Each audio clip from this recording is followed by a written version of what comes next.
Sa Kamara, sumasalang ngayon sa budget hearing ang Commission on Audit o COA. Pero agad silang nabutasan dahil sa isang commissioner na may asawang contractor. Para sa update, magbabalita live mula sa Batasang Pambansa si Mobile Journal Amy Atienza. Amy, sino ba tong commissioner na ito na tinutukoy at gaano ba katindi itong usapin ng conflict of interest sa kanya?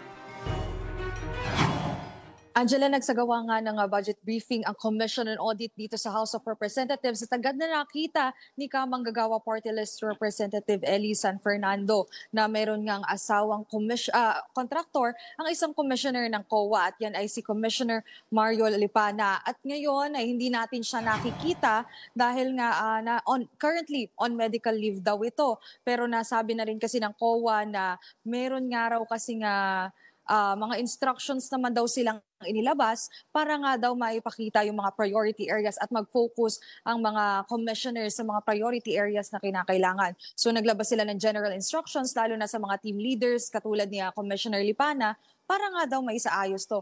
Pero ang nasabi din ni Representative San Fernando ay kinakailangan pa nga raw na masigipitan pa at magkaroon ng investigasyon tungkol dito dahil integridad na ng COA ang kinu-question ng taong bayan kapag nangyari at nalaman pa nila ito. Amy, pagdating naman sa usapin sa budget ng COA, magkano ba yung ilalaan sa kanila para sa susunod na taon? Angela, nasa around 13.88 billion pesos ang agency-specific budget ng Commission on Audit.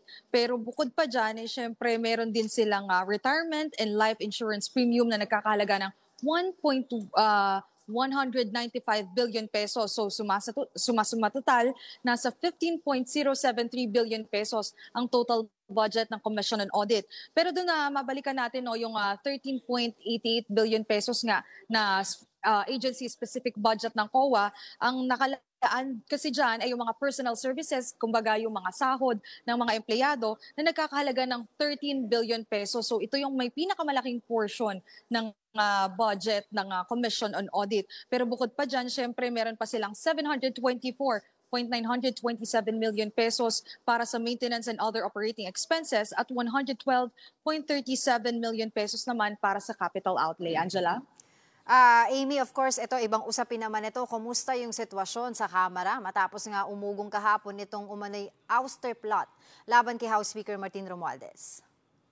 Yes, tama no, Angela. Nagkaroon nga kasi ng usap-usapan rin dito sa Kamara patungkol naman sa pagpapaalis kay House Speaker Martin Romualdez. Pero sa ngayon ay kalmado pa naman ang House of Representatives. Titingnan din natin kung ano nga ba yung mga mangyayari pa sa plenary sessions. Sa plenary session, mamayang hapon na magsisimula ng 3:00 ng hapon. Pero sa ngayon, ang mga budget briefing din na pinapakinggan natin bukod sa Commission on Audit, ay pinapakinggan din natin ang budget briefing ng Department of Agrarian Reform at mamayang hapon naman ay sasalang na din ang Commission on Higher Education dito sa Kamara at lalo-lalo na sa House Committee on Appropriations para naman sa kanilang budget. Angela? Oo, paniguradong busy ang House of Representatives dyan. Pero syempre, with the denial of House sa kampo ni House Speaker Martin Romualdez, meron ba tayong mga naririnig din ng mga umuugong na pangalan na maaring ipalit sa kanya?